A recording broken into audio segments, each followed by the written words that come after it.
when common people like us think of disability, we generally think of mobility disability. But there's so many other issues. As Government of India defines disability, there are 21 types of disabilities in India, which is visual impairment, speech and hear impairment, physical disability, and invisible disability, which is a spectrum of autism, dyslexia, and so on and so on. You've kind of mentored about 500 or more startups and entrepreneurs. How are these entrepreneurs different from the regular tech founders? So, first of all, their passion towards this sector is unparalleled. So give us some example, of some entrepreneur with disability whose whatever determination, resilience was actually beyond even your expectation. He does everything which is a person without disability can do as well. We're talking about the ecosystem, Today corporates also, they do employ people with disabilities. But do you think the corporates are looking at it this way, or they are just ticking some box? Around 70-75% people with disabilities, despite having skills, are not employed. Yeah. 80% of people with disabilities who are employed in informal sector in India. But what would you actually measure your work's impact to be? What would you want, the legacy of ATF to be, say, 10 years from now?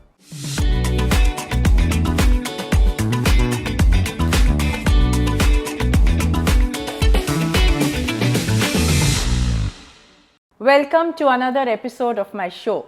Technology touches every part of our life, but not every technological innovation transforms lives the same way. There are some technological innovations that make our life easier, but there are many others which redefine the way we look at inclusivity. When technology and innovation come together with purpose, they create not just progress, but they create possibilities. They make those things possible which would otherwise seem impossible. Today, we are going to look at one movement that is doing exactly this: assistive technology. That is technology which empowers persons with disabilities and makes those things possible for them which may otherwise seem impossible. And to give us a deeper understanding of this, we are joined today by my guest Prateek Madhav, who is the co-founder and CEO of AssisTech Foundation, a foundation which is changing the way India and the world looks at disability inclusion. That is, including persons with disabilities in the mainstream economy. Prateek, welcome on my show. Well, thank you so much for inviting me for this conversation, Chanda. No, I'm so happy that, through our conversation, we are going to be able to tell the audience all the inspiring work that you're doing, because I think that, through AssisTech Foundation, you're not just creating a platform for startups that empowers persons with disabilities, but you're probably taking India towards becoming the assistive technology capital in the world. So welcome again. Well, thank you very much for the invitation. Just to put the perspective first, I understand that in India there are about 8 crore people who suffer with some disability or the other. And only about 1/3 of them are either earning or employed or, having a livelihood. So, which means there are a large number of these people who, if they're given the right tools, the training, the assistance, the infrastructure, they can become a productive part of the economy and also earn their own livelihood. So, what do you think is the real constraint here? I mean, is the constraint their disability, or is the constraint the stigma that the society attaches around it, or is the constraint the lack of infrastructure? Well, thank you for asking this question at the very beginning. See, Chanda, I believe that disability is not a problem. Disability is just a condition with necessary interventions can be managed. I think the real issue or real problem is the mindset, the perspective which we form as we grow towards people with disabilities, and lack of awareness and access. And I believe that if we can take care of some of these issues, we are building a world where people with disabilities have equal opportunity to participate in learning, livelihood, and living. Now, as you rightly said, it's a large population. I think some estimates says 8 crores or probably more. I believe that you can never count. Right. And it really goes back to a lot of stigma that is attached to disabled people.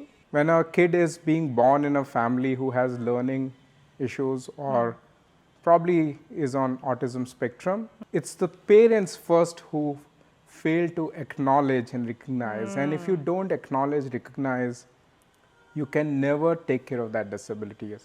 I think while we have built a society which is not very inclusive, I also believe that if we are able to give the equal opportunity to people with disabilities, they are not just going to be independent themselves, they are going to be contributing in the community and society, and they can be the taxpayers of India and contribute in nation building as well. So, how does assistive technology help here? I mean, just tell us in plain and simple words, what is assistive technology and what is AssisTech Foundation doing in this field? Sure.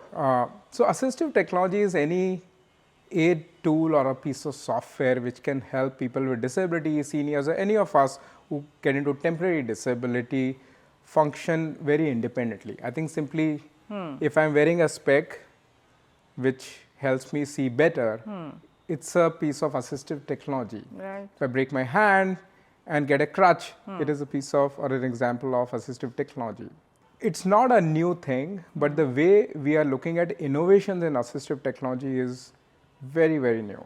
Assistive Technology Foundation, which we set it up as a Section 8 nonprofit company 7 years back, is creating probably the world's largest ecosystem of innovators and entrepreneurs who are building assistive technology for people with disabilities and seniors as well. Now, I'm really happy to sharing with you that today we are working with 500 brilliant, passionate startups who are building solutions for different use cases.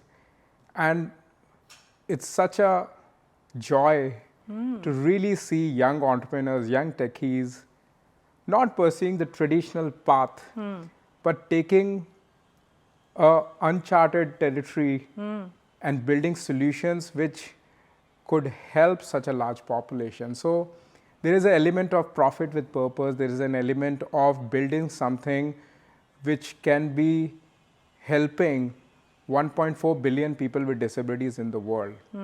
And I think that's very, very exciting for us as we build this ecosystem in India and globally as well. We believe that the kind of innovations we are seeing in India are true examples of reverse innovation, where we can innovate in India and apply to Asian countries, and we can take these innovations across the world. So what we are seeing is the cusp of building probably the best innovation ecosystem which can serve 1.4 billion people in next 20, 30 years. Wow, it's so inspiring to hear that. But you know, when common people like us think of disability, we generally think of mobility disability. But there's so many other issues: hearing, vision, speech, mental wellness, cognitive disabilities. So give us some examples. For example, some people with, say, hearing or speech or vision disability. How do you enable them to live their day-to-day life on an independent basis? Sure. So, I mean, you rightly said the point of view which we have when we think about disability as a community is either a person on a wheelchair or a person with a white cane. Absolutely.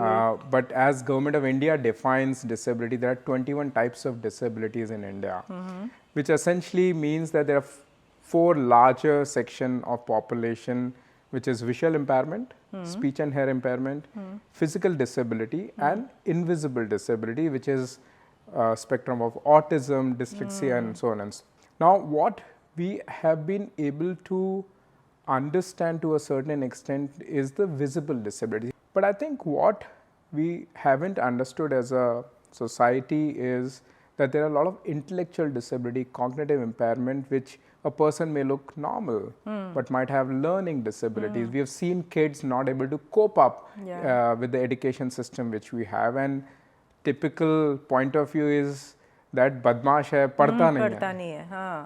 But you don't know that the kid has some of the neurological disorders and he or she might need help. And if we don't recognize within the family, then we'll never be able to help. Unfortunately, I think because of COVID kind of scenarios, the percentage of population in invisible disability, the cognitive impairment, is increasing. Nobody knows the number, nobody knows the depth of it. And I think that is something which we need to focus more and more.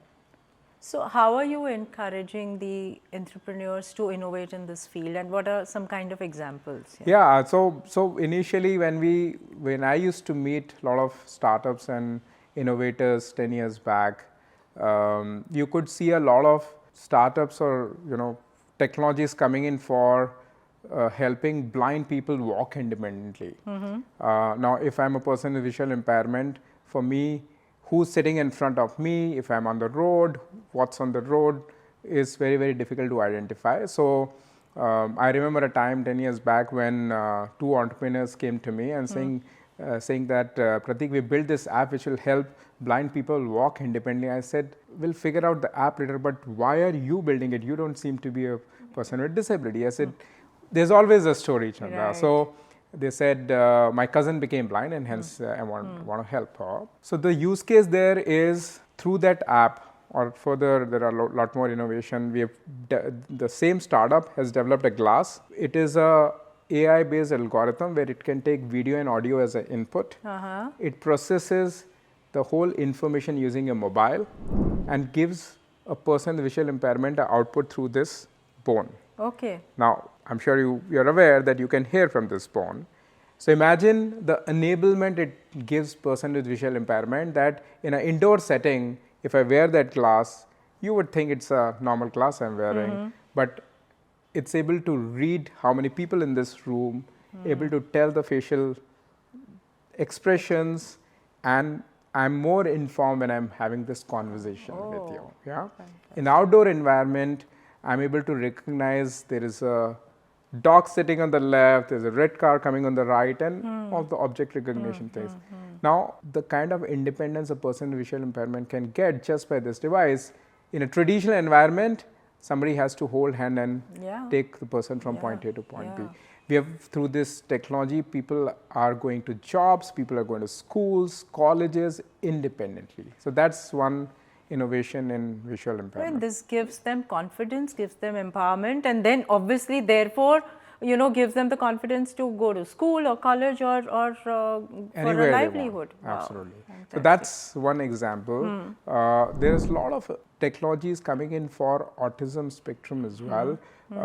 We have few startups in the portfolio of ATF where people are trying to early detect autism. So they're working with the doctors, special educators to see and detect early signs of autism.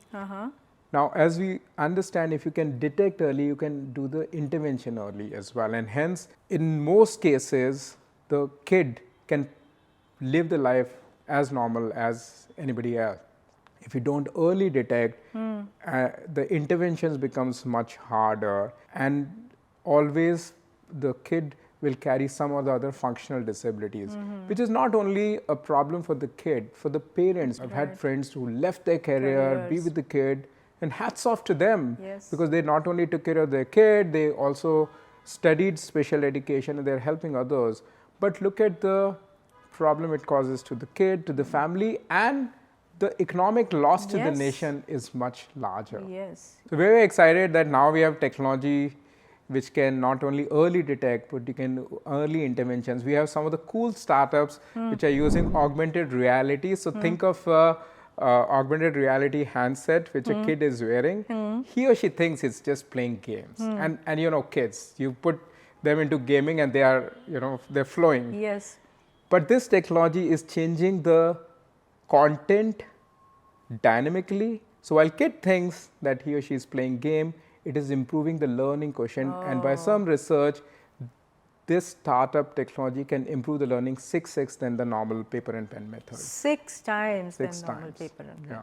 Wow. So, you said that these kind of inspiring examples, and you've kind of mentored about 500 or more startups and entrepreneurs. How are these entrepreneurs different from, the regular tech founders? Yeah, I think they have all the elements of tech founders whom we all see. But the fact that, Chanda, they decided to pursue this journey, which is hard. I mean, startup journey is hard always Yes. now. You have failure rates of upwards of 90%. But when you think about doing a tech startup in disability, building assistive technology, the journey is much harder. So, first of all, their passion towards this sector is unparalleled.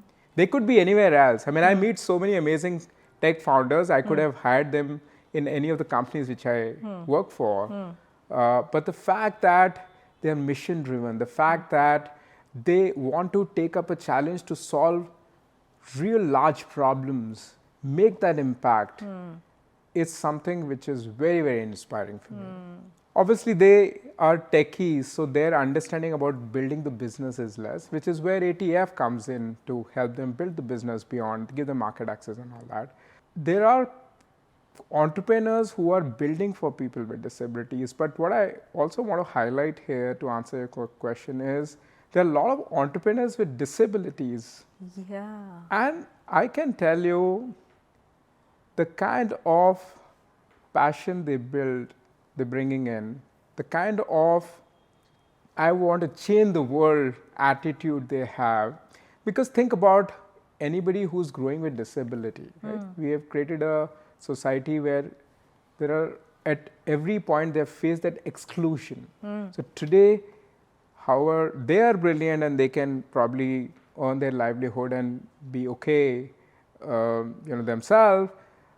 They don't want to pursue their journey, and they are doing and start or building a product so that the problems which they have faced over the lifetime, the millions of others won't have to face. Right. And I think that's very, very inspiring to me.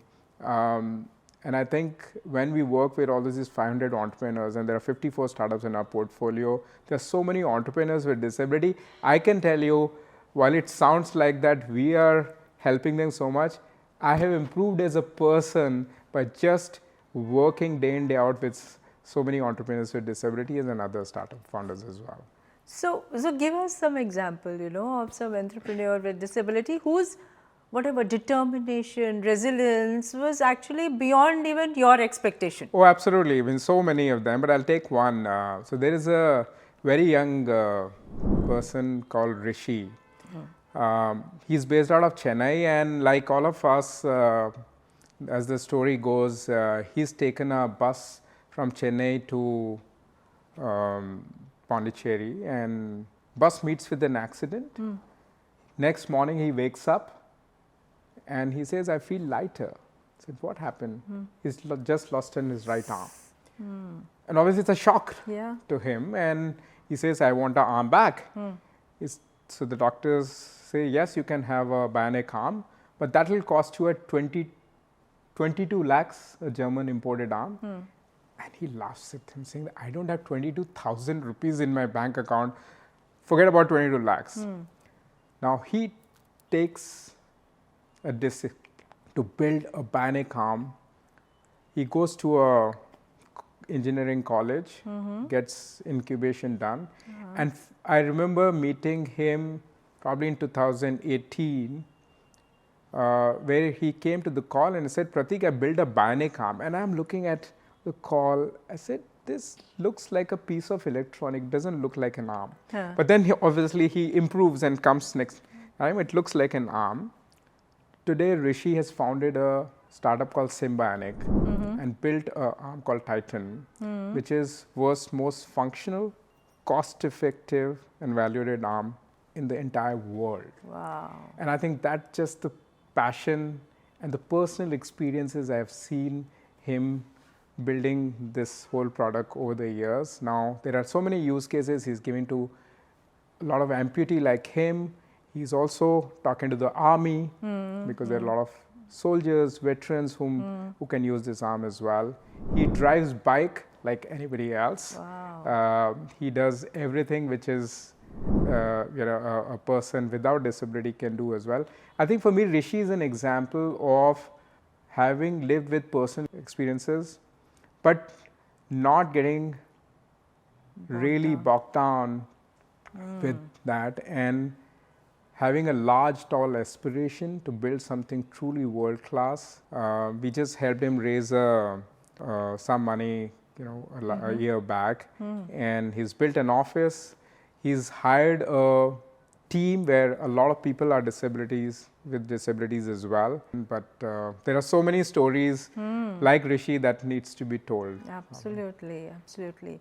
And you said that, Rishi also employs people with disabilities. Now, therefore talking about the ecosystem, today corporates also, they do employ people with disabilities. But what I want to ask you is that, do they do this, most of the corporates, as just something that they have to tick the box, or is the approach of the corporates changing, because I think any kind of inclusion that we can bring about in the economy and any diversity, whether we talk of gender diversity or diversity across economic strata, and therefore again diversity across abilities, I think it's not just about ticking boxes, it's about the fact that it's imperative for our economic growth. The larger number of people that we can bring into the productive economy, the faster we would grow.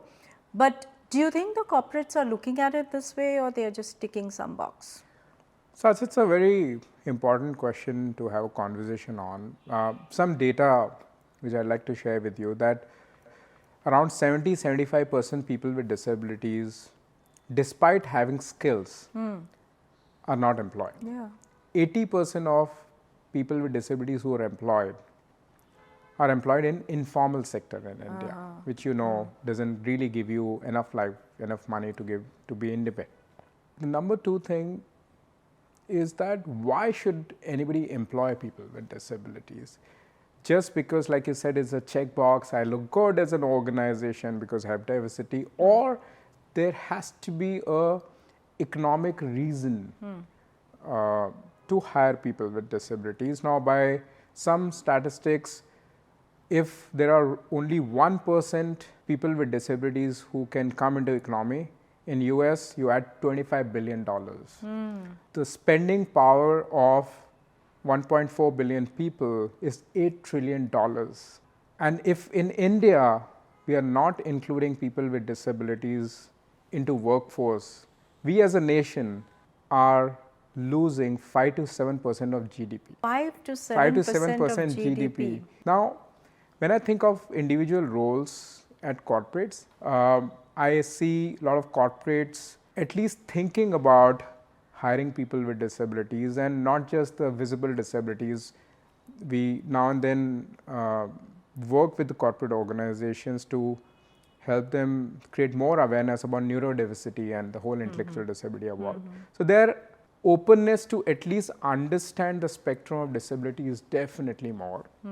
I think our point of view is that you cannot typecast people for certain roles. It has to be based on the skills and capabilities I bring to the table and the value I add. And we believe that if we are able to give assistive technology to people with disabilities, and we have seen 72% people or kids with disability are able to study well. 64% people with disabilities are able to earn more. 82% people are proven to be more productive by just using assistive technology. I think what needs to be probably worked more in corporate organization is that openness to give wider roles. So I still get these questions when I talk to corporate saying that, what can they do? What do I pay them? And I tell them, you pay them what you pay others.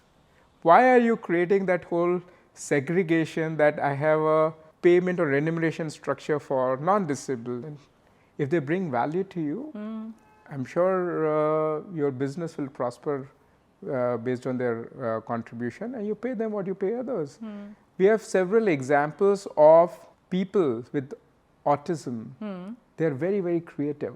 So one of the corporates whom we work very, very closely have actually hired 400 kids, people on autism spectrum, and they've employed all of them in all the designing and creative tasks. It's about matching the skills and the capability to your work or the job description. I'm very hopeful that if you are able to plug in the innovation of assistive technology while they do and reimagine jobs, will probably create a more inclusive workforce. But yeah, more work needs to be done.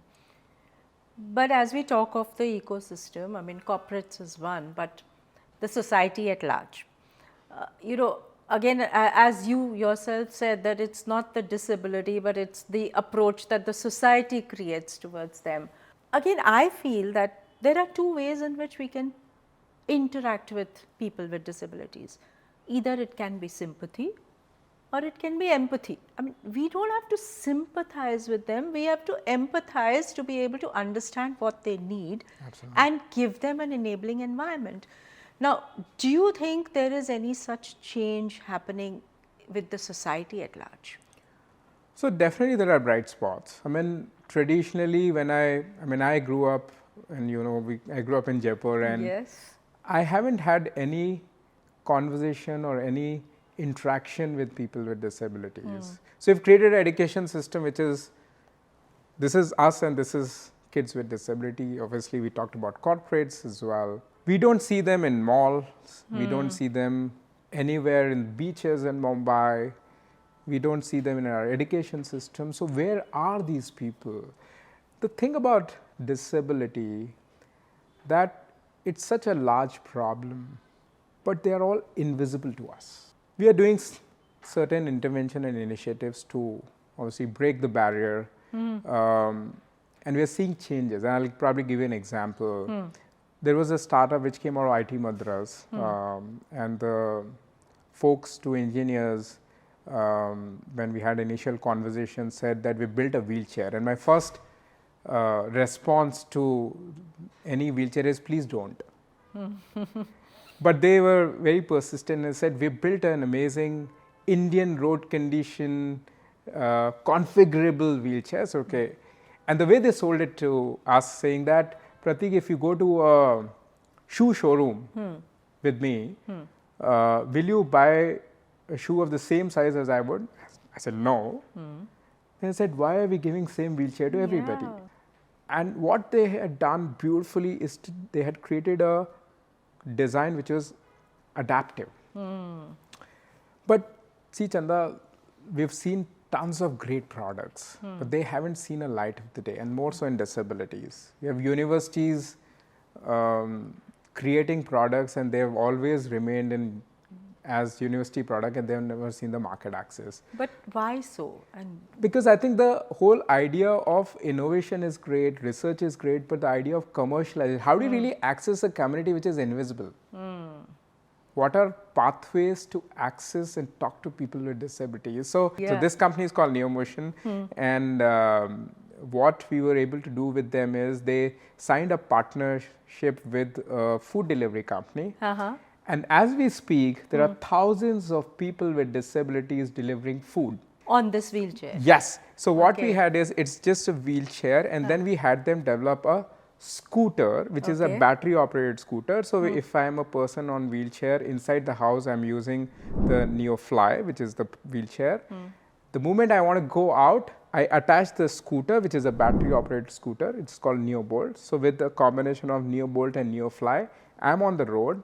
I on the food delivery app, and I start delivering food, and they are able to earn 18,000, 20,000, up to 30,000 in a festive season like this. Now imagine the kind of enablement it really creates, and it's just not for people with disabilities. Then you and I see them on the roads. To your question, that now people are seeing, hey, next time I ordered food, somebody called me and said, sir, I brought your food. And I said, yeah, I mean, why don't you deliver it? Sir, I am not able to come up, could you come down? And you would say, what? Why? But I go down and see a person on NeoMotion wheelchair saying, here's your food. How would you feel? It's not his or her incapability to deliver food to you. It is our configuration that we did not make the building accessible, our lifts accessible, so that he or she could come up and give food to you. Now imagine the kind of impression or experience it will give to the person who's receiving the food. That, I think we need to create more new emotions. Yeah. You spoke about commercialization. So again, you know, one more part of the ecosystem is funding. And do you think the approach towards funding is changing? Because how do you convince investors that, you know, these can also be commercially viable initiatives? Because again, you know, as you yourself said, profit with purpose.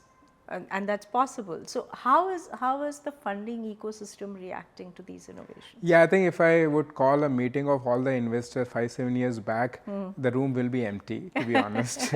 It will be me, myself. But I'm again happy to sharing with you that in last 7 to 8 years, ATF has done a lot of focused effort to increase awareness among the investor community as well. We now have around 50-60 individuals, foundations who are looking at some of these startups more seriously as well. And I think the question always is that the whole ROI, and I think it's a great question for an investor that what is my ROI? But by some statistics, the ROI in investing assistive technology is 1:9. So we need more patient capital. We probably don't need the venture capital. We need to be more patient in terms of the expectation of returns and also the duration and the time period with which, you know, we'll get these returns. To get the market size itself, I mean, we are talking about a $30 billion market. We're talking about a market which has 80-90 million people with disabilities in India and 1.4 billion people across the world. So I think it's a large enough a market. I think we are at a very initial stage of funding ecosystem. We need more funding, we need more attention because while ATF has built this ecosystem of 500 entrepreneurs, at least 70-75 companies are growing well. And I can tell you that if we do a good job in infusing a patient capital in some of these companies, they are going to be unicorns. I mean, the world hasn't seen a assistive technology unicorn. We today have a potential of producing one from India. Oh, that's going to be fantastic. Yeah. But do you really think that India can become the assistive technology capital in the world? Because as you said, maybe, you know, 140 crore people across the world with some disability, market size of assistive technology can be almost $30 billion. So how do you see India's positioning in that? So, I mean, see, the ecosystem which we are building is almost like a hexagon.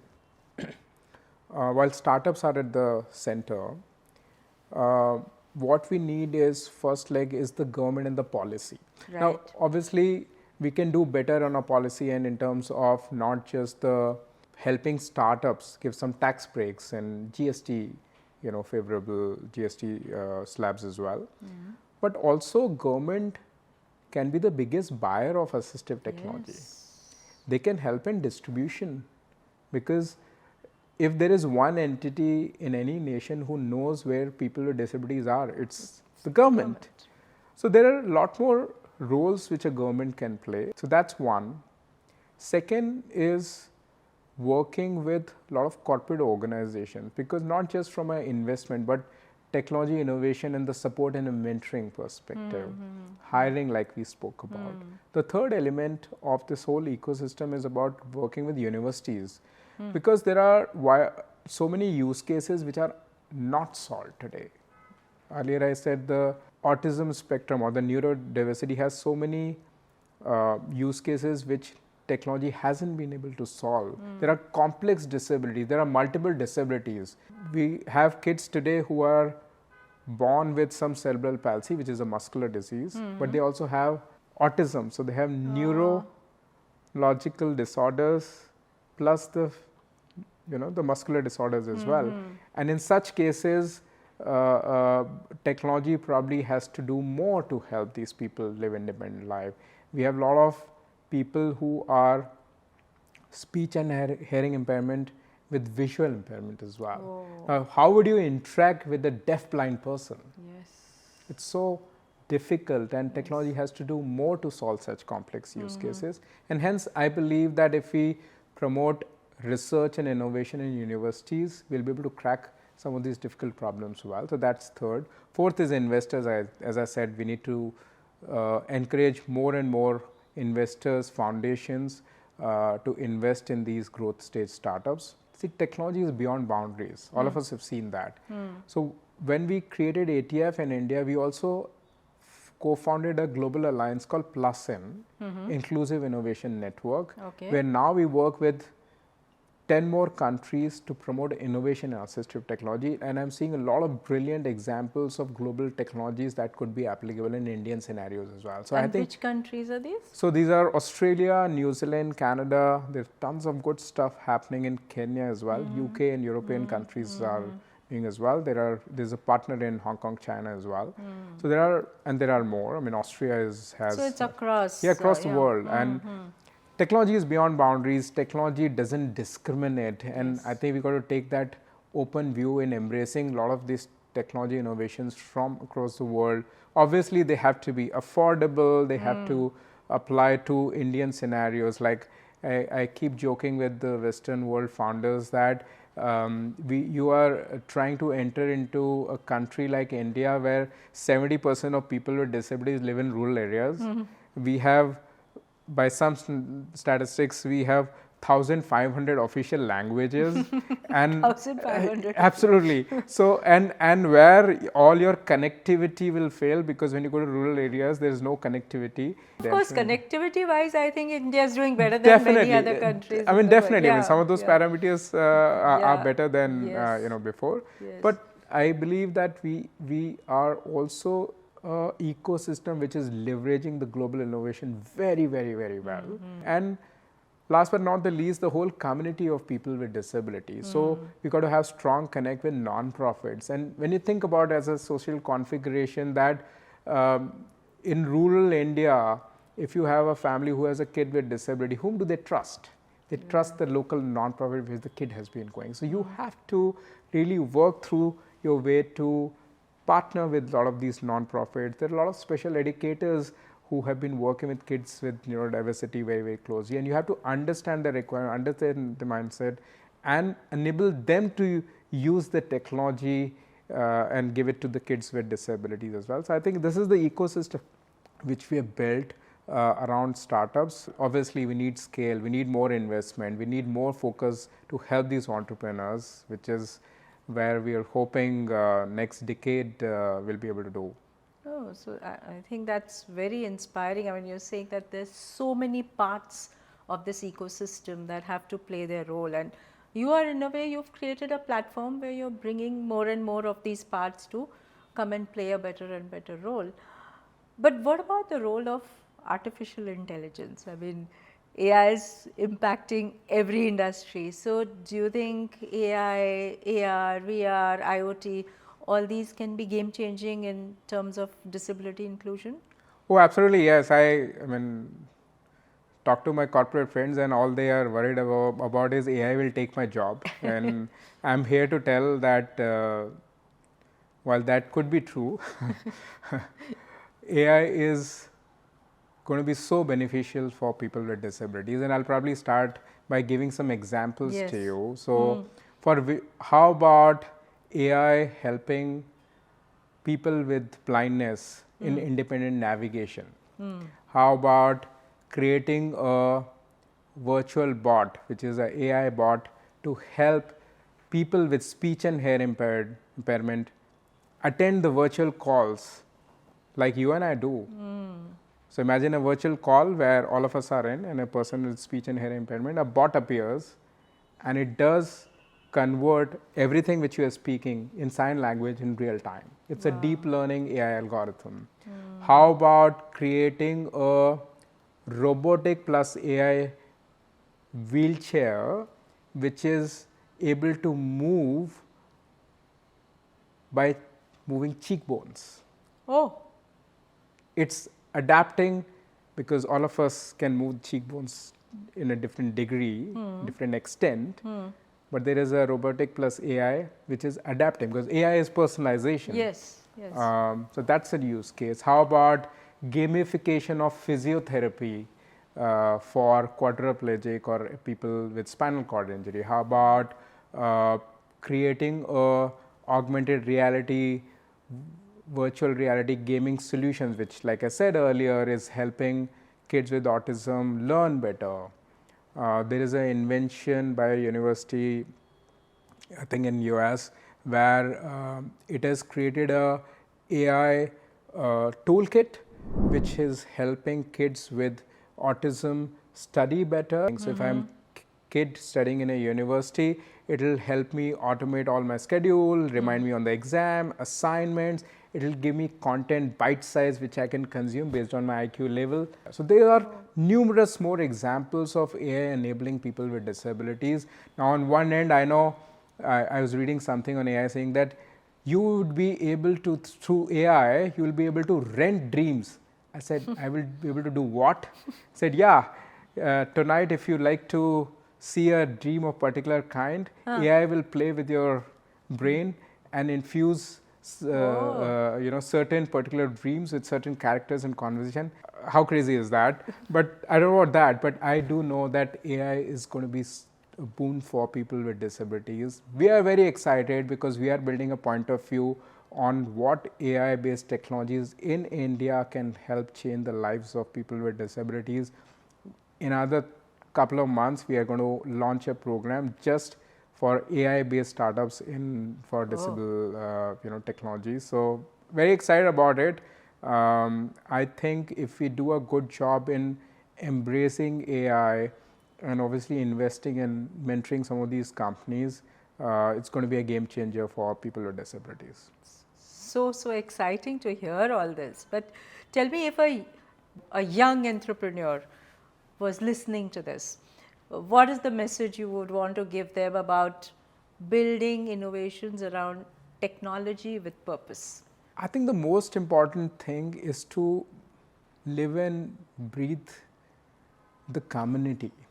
A lot of time, Chanda, we are building great products only to find that nobody is using them. Now imagine Chanda and Prateek building a technology in e-commerce. It is much easier for both of us because we experience and we can relate to it, like you said. But how about both of us trying to build a tech for blind people? Now we can only attempt to understand the world of a person with visual impairment. We can never experience it. Yes. And hence, any young entrepreneur who is building technology innovation for people with disabilities of social sector, very, very important to really include people with disabilities from the very beginning. Because otherwise, you will end up building a fantastic product which is not going to be used by any person. See, this is also, as what I said, diversity and inclusivity. That is, when you include people in the workforce from different diversities, you're creating a much more comprehensive judgment and a decision. So it's the same thing about women. I say that if you had more women in the design team of a car, you would have a better place where to place the handbag. Absolutely. So similarly, you're saying people with disability also, if they are part of the original thinking team, your product would be so much more relevant. So as you're narrating, all these inspiring stories, let's go to the beginning of your journey and how you started all this. In fact, the two of us have a common connection which goes many, many years ago. Absolutely. Yeah, we realized it only lately. But you're born in Jaipur and you've studied at MNIT in Jaipur, and I've spent my entire childhood in Jaipur. And my father was the principal of that MNIT. How amazing is that? Yeah. But after those studies, you had a very promising corporate career. I think you were in consulting and so on. So what made you give up that promising career and start on this journey? I mean, was there some moment, some spark or something that made you believe that this is your calling? Yeah, I mean, I really was very happy to hear that we both grew up in Jaipur. I've had around 18 years of good corporate career, and these are all good companies to work for. But I think while first life in corporate was very, very interesting and I loved being there as well, the second life since 2009 is more fulfilling, more enriching. And so I moved back in India in 2009.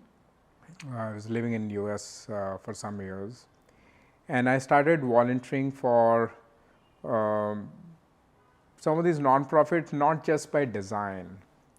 There was a nonprofit in between my office and a home, and I just walked in and say, how can I help? Is when the journey started.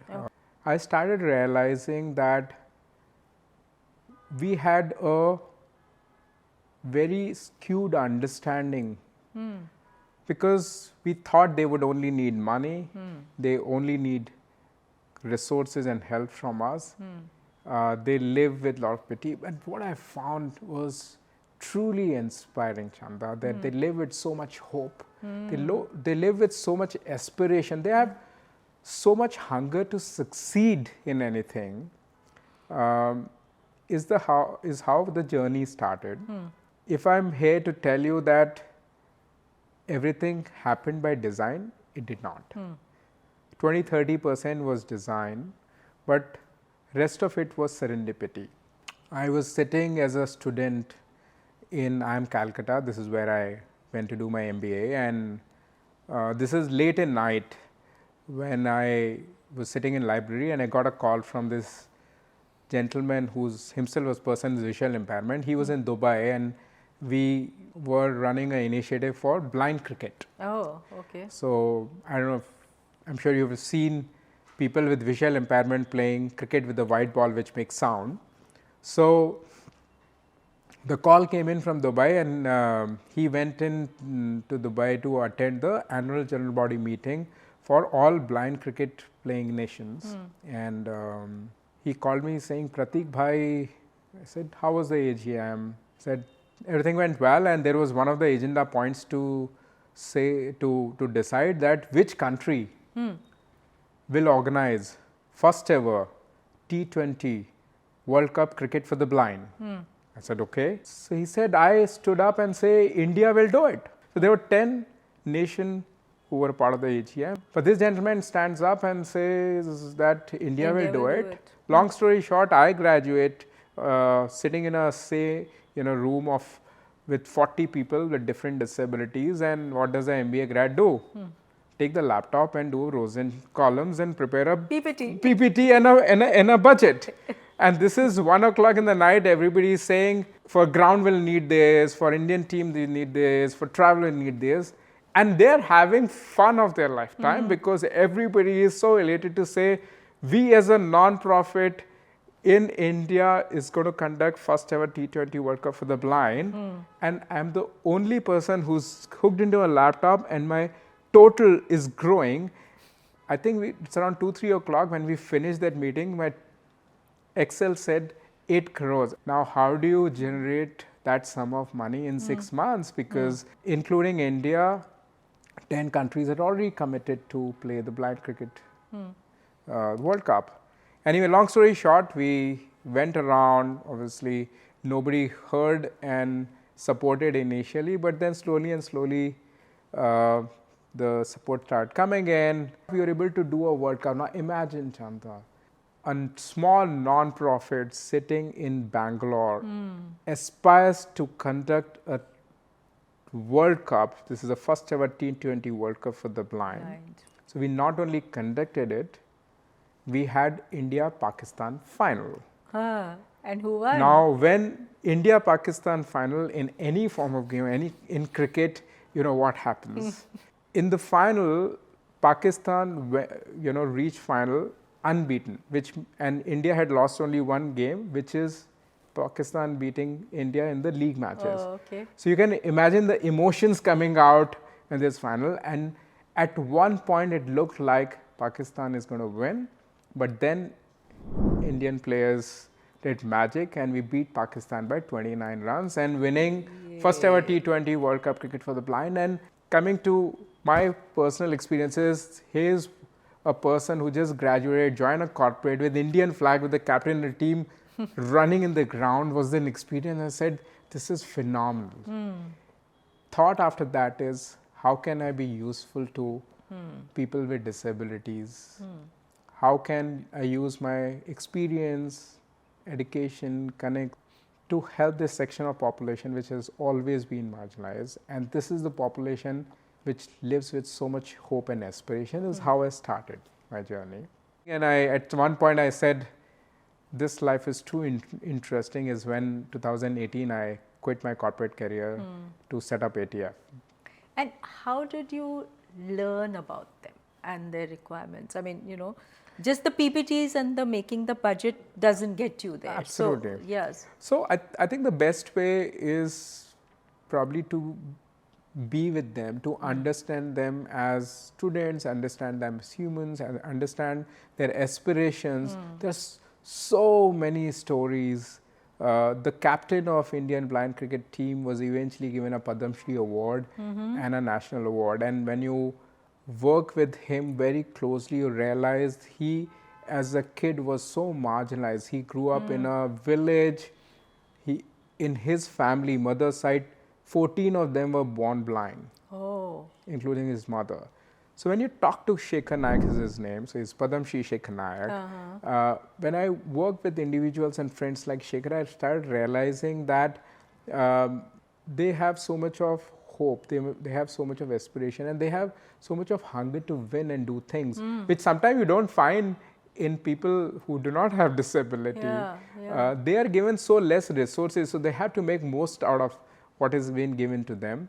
But once you give them an environment which they are able to find equal opportunity, they do phenomenal. And I don't think it's the best way of saying it, but I read it in a railway reservation counter, and it said, I kept on complaining I have no shoe until I saw a man with no feet. That's true. That's so I have no complaints in life, just because I'm working with a community who probably is not given that equal opportunity, but really able to do well just by giving equal platform where they're able to perform well. Yeah, so see, you spent time with them, and that is where, as I said, our approach has to shift from sympathy to empathy. Absolutely. Only when you spend time with them, you empathize and say, this is what they need, and if they get this is the potential that they have. Absolutely. But you were saying that you've spent so much time with them, you've mentored more than 500 startups, and many of them with disabled people. So, of course, you have mentored them, you have guided them, but what have, persons with disabilities taught you as a lesson of life? I think number one thing, Chanda, is the humility. I don't complain, or wherever I complain, I have a, sort of check saying that you shouldn't be. I think it has made me more simpler when I approach life. It also has taught me that any individual, however crazy it is, can really aspire to solve very large problems like disabilities. It has given me that confidence that if I do my role well at ATF, and I'm hoping that I'll spark and create that ecosystem of change makers, the role models, which will then probably take on the baton to solve this large problem. Getting that opportunity to help just one person also is great, but if I'm being probably given an opportunity to help a lot more, I have no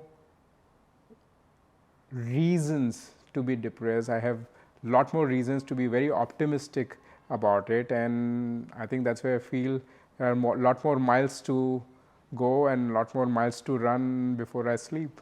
Absolutely, and we'll wish you all the very best in that. Thank you. And also, as you're talking, I think what the learning that this is giving me is, a reminder that we need to feel a sense of gratitude, Oh, and we need absolutely. to value every small thing that we have, because we take them for granted. The fact that we can sit here and look at these beautiful yellow flowers is itself something that we have to value, because there are so many who are not able to see them. and So, appreciate yeah. Apart from the great work that you're doing, you're also a very avid marathon runner. So, how have you managed to combine your love for marathon with your passion for disability inclusion? I think running for me is very beautiful because as a runner, you see beautiful sunrises, you find peace in hours of the day where no call can come, nobody can disturb you, and all you have is you, your footsteps, and your thoughts. I think when you pursue a journey of being a marathoner, it's tough because it's tough schedule wise. You are waking up at unearthly hours to do your trainings, but I think it gives you a sense of achievement. It pushes you to a limit as well. Yeah.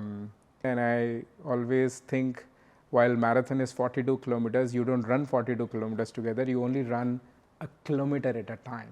So how do you really make those smaller milestones to achieve a bigger goal is a learning.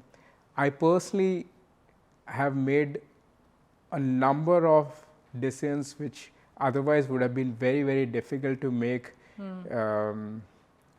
during running. Quitting corporate career, I would thank running, because these are the time where you're sorting it out, your thoughts are fresh.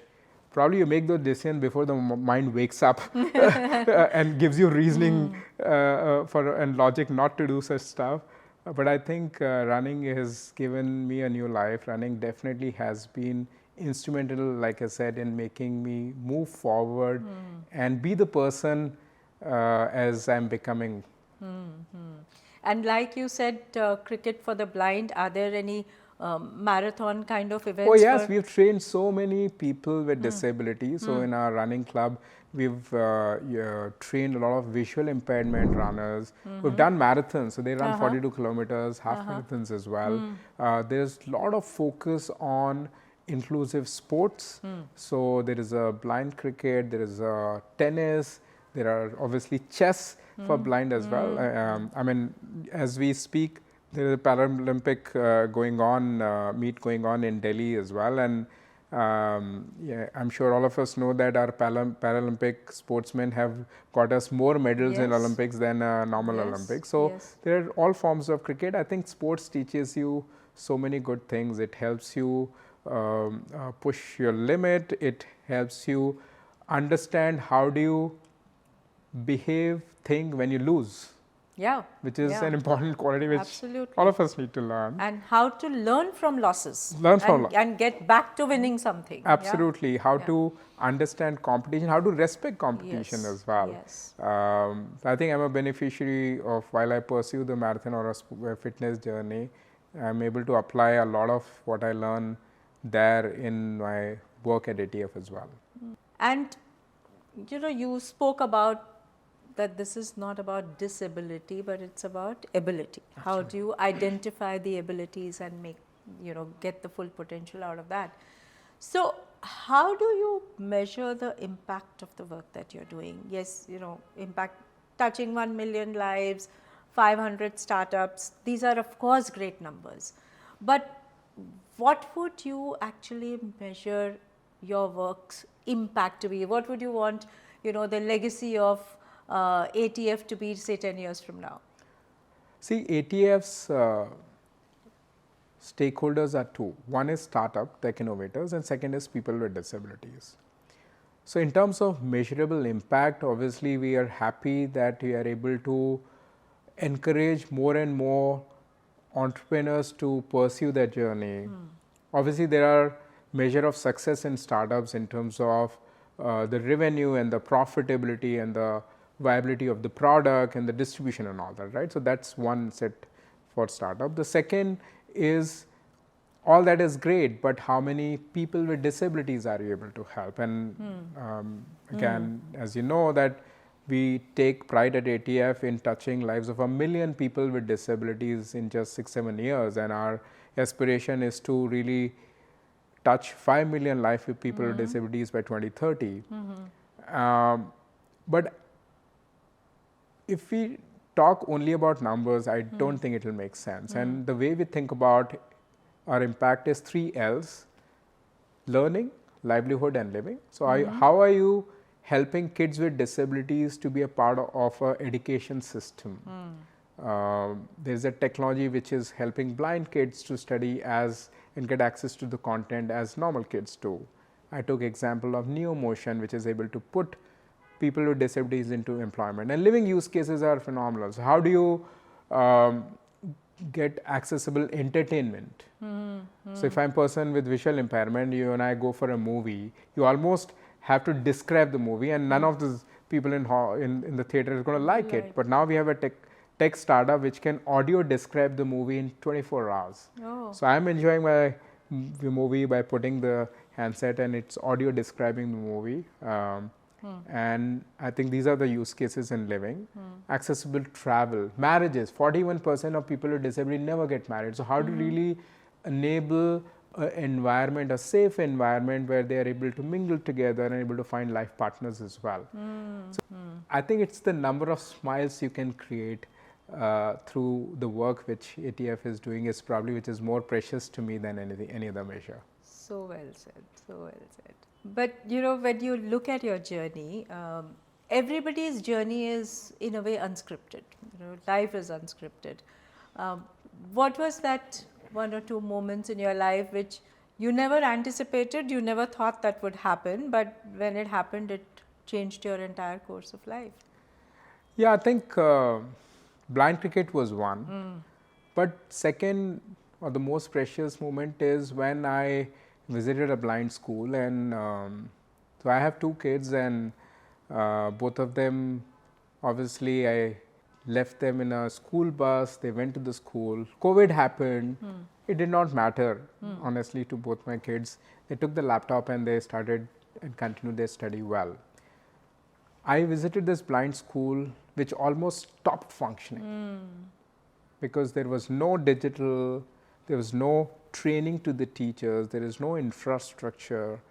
And I wondered, Chanda, that why still we live in a world which is creating exclusion, where one set of kids are able to continue irrespective of whatever happens to the world, case in point being COVID, but kids with disability never get to pursue their education in this scenario. I think that's something which was a game-changing moment for me, seeing one set of kids able to pursue education seamlessly, but other set of kids, their life just stopped. I'm happy that today we are created a world and a platform where it doesn't matter whether the access is there or not.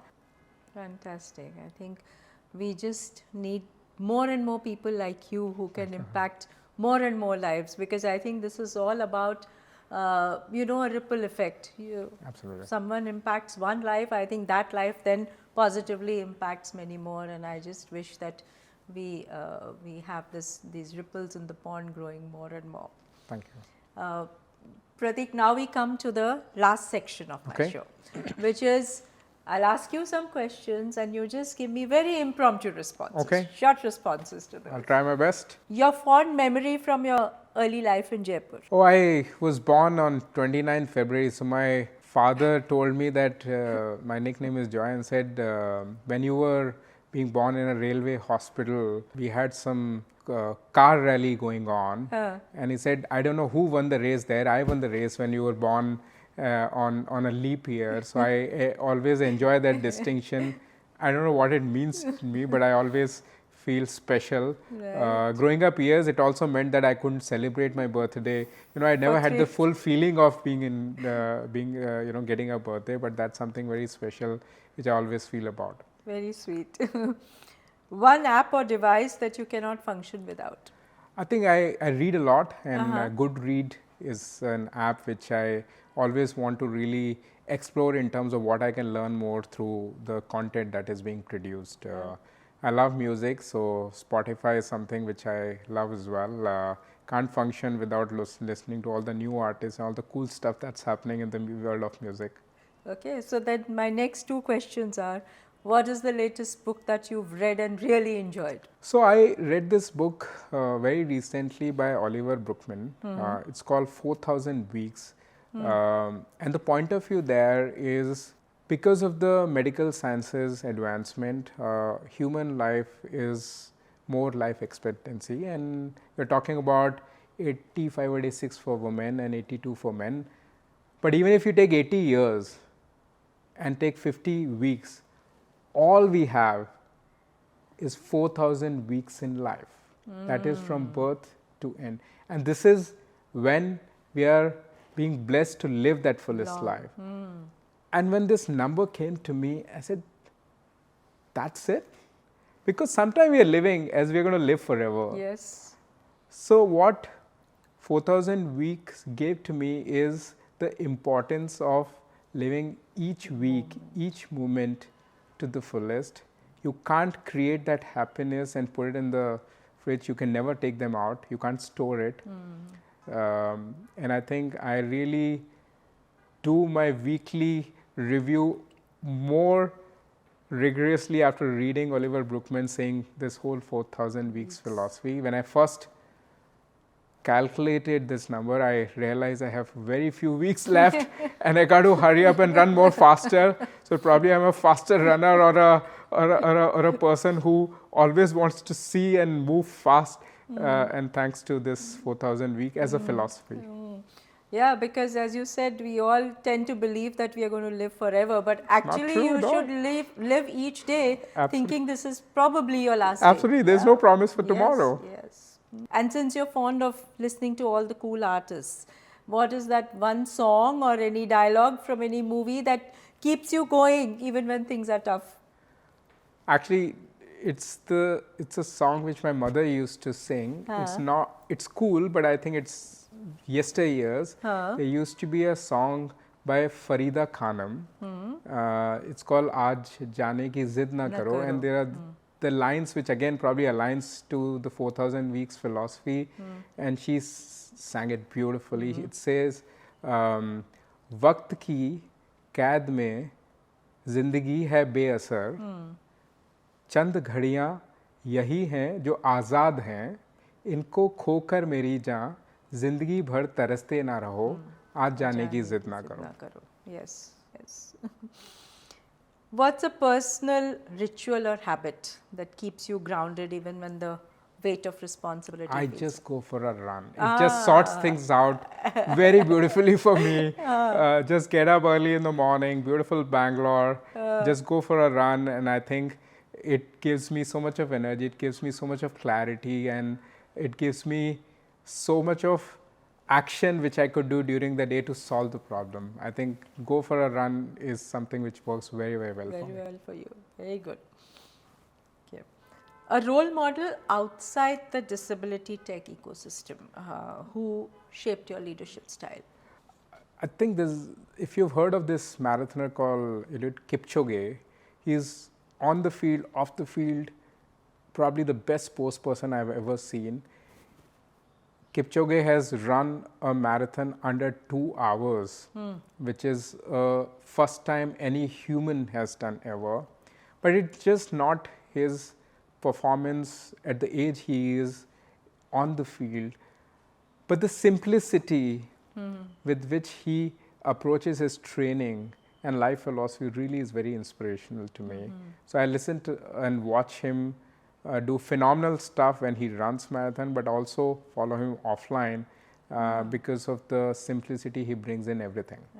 And if you had to draft just one bold policy tomorrow, to change the game in disability inclusion, what would that be? I think for person with disability, I would want to give the power of making the choice of assistive technology in their hands. Because today, somebody else is deciding the tech which they are using. I think our legislation to give that power to people with disabilities to make that decision on which assistive technology is best suited is important. For startups,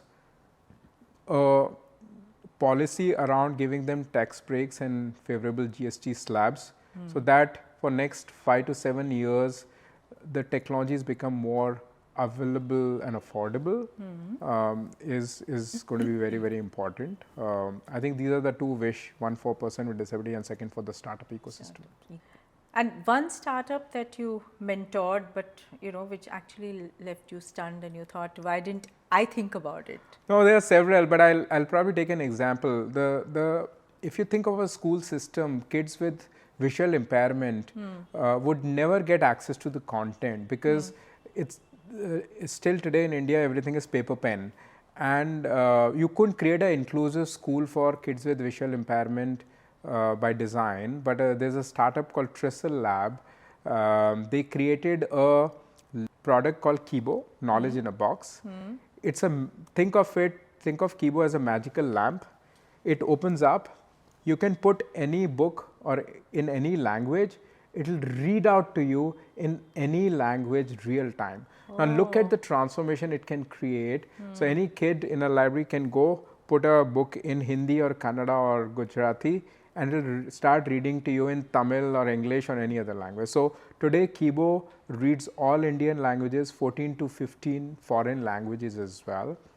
It's a technology which is truly transforming because it is giving the power of reading the content by a person himself or herself. Traditionally, you and I had to sit and read those books to them. We had to audio record these books, and how many books could you audio record? So Kibo, Tristle Lab, I think to me is a example of one brilliant tech which is really transforming the world of visually impaired in so many senses. Wow, this is sounding magical. And actually, coming to think of it, why is it only for people with disability? I mean, you and I may come across a book in Tamil language, Absolutely. but we want to listen to it in English. Actually, so well said. One heart-touching encounter with someone with a disability, maybe an entrepreneur, maybe not, but with someone with a disability that has really stayed with you. I have a friend in Pune. His name is Divyanshu. Divyanshu is a person who's pursuing sports. So he's a crazy, sportsman who has done paragliding. He's does tandem cycling hundreds of kilometers. And you know what, Chanda? Divyanshu is 100% blind. He's a certified scuba trainer. He's India's first solo paraglider and a person who does 500-kilometer tandems like cycling in Khardungla Pass every year. Why Divyanshu is special? Because he brings so much of positivity. To me, Divyanshu and speaking to Divyanshu is a conversation of possibilities. And the last one, your message to society at large about how, should its approach be towards persons with disability? I don't have a big message, Chanda, but what I've learned is just by being around people with disabilities, as fellow workers, as fellow students, having a conversation with people with disabilities as friends itself is a big learning, and it probably not is going to impact these people with disabilities in terms of help you can do, but also probably will leave you with impressions and experiences which will change your own life, which I think is an experience which I'm happy sharing with you during this conversation. I'm a very different person given the experiences of just being around with people with disabilities. So I think that's the hope. If we create an inclusive world by bringing these 100 million people into the society, or this 1.4 billion people in the world, I think we are going to be better humans, we are going to be better society, and we are going to be better nations, which will see everything with a lot more positivity than we are seeing today. Absolutely right, Prateek, and thank you so much for this conversation, because, you know, as I speak to you, I've realized that, you know, we always talk of the fact that innovation and technology creates disruption. But I think what we discussed today is innovation and technology also creates dignity. Absolutely. It brings dignity in the life of people, and that's the real power of technology. You know, I've always said that technology is a enabler, technology is a equalizer, is a leveler. And I just hope that, you know, as we embrace technology in our day-to-day life, we should keep reminding ourselves that technology finds its truest meaning when it leaves no one behind. Oh, absolutely. Well said. So thank you for this conversation, and wishing you all the best in all your wonderful endeavors. Well, thank you for having me here. Thank you very much.